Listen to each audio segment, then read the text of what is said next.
Let's learn how to write Hiragana. Let's learn our next 5 characters. Character ka. Make sure to make characters round as much as possible because this is very similar with character ka in katakana. First stroke, from left to right make a line that curves downward, and with a brush up at the end.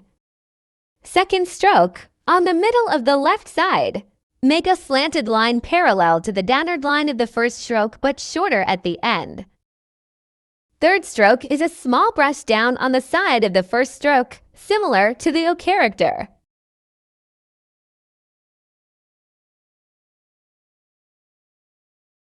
Next character is ki. Now, if you remember on part 1, I mentioned that some characters are a little different when they are written and computer text. First stroke, make a tilted line from left to right. Second stroke, make another tilted line below the first stroke. Third stroke, in the middle of the first 2 strokes, make slanted line with a little brush up at the end. Fourth stroke, underneath make a curved line. In computerized text you will see that this character's third and fourth stroke are connected, but when we write it, it should not be connected.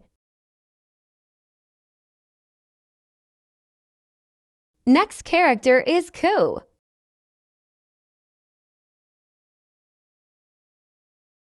This only has 1 stroke and looks similar with the less than sign.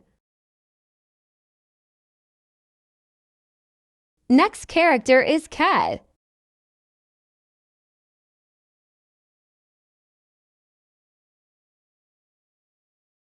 First stroke, make a line from top to bottom with a brush up at the end. Second stroke, beside the first stroke, make a line from left to right.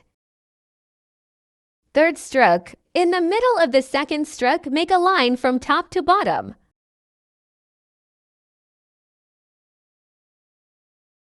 Last character is ko.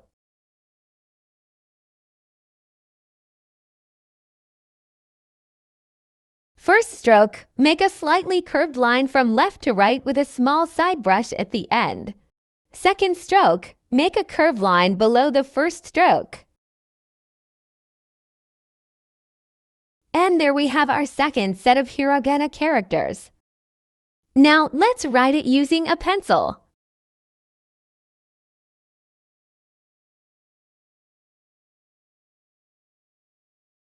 A difference between hiragana characters and katakana characters is that hiragana are written in rounds with a lot of curves, while katakana is sharp with straight lines.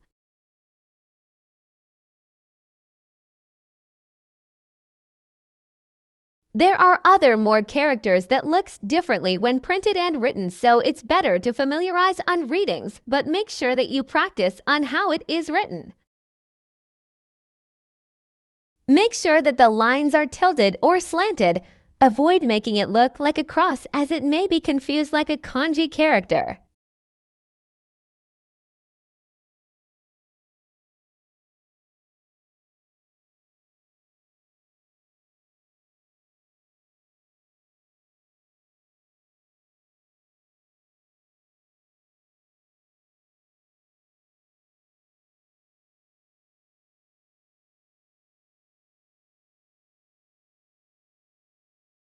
Make sure that the distance is not too narrow that the lines touches or too wide that they become two characters.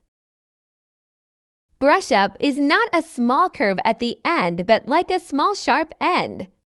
The brush up or brush side actually hints that they are where the strokes used to connect each strokes, especially if they are separated like iki keko.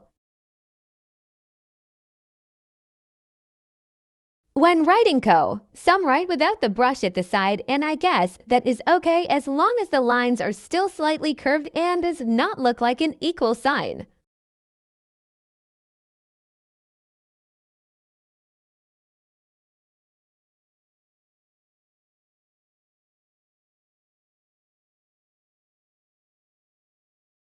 Now you just have to write it multiple times to practice and memorize each characters. Do this daily and you will memorize it in no time. If you add to brush down, which is called as the รักขน that changes the sound of a character if added at the top side of the characters. K sound will turn to G sound. Now you have 10 new characters you learned today and to practice.